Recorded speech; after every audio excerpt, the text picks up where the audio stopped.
नमाज के दौरान अगर आंसू निकल आए क्या होगा?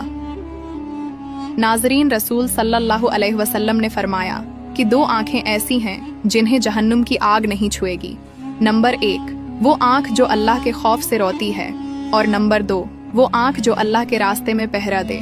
लिहाजा नाजरीन, अगर नमाज में आपके आंसू निकल आए तो चाहे वो तिलावत कुरान सुनकर हों, सजदे में हों, या अपने गुनाहों पर शर्मिंदगी से हों, तो ये रहमत और इखलास की अलामत है।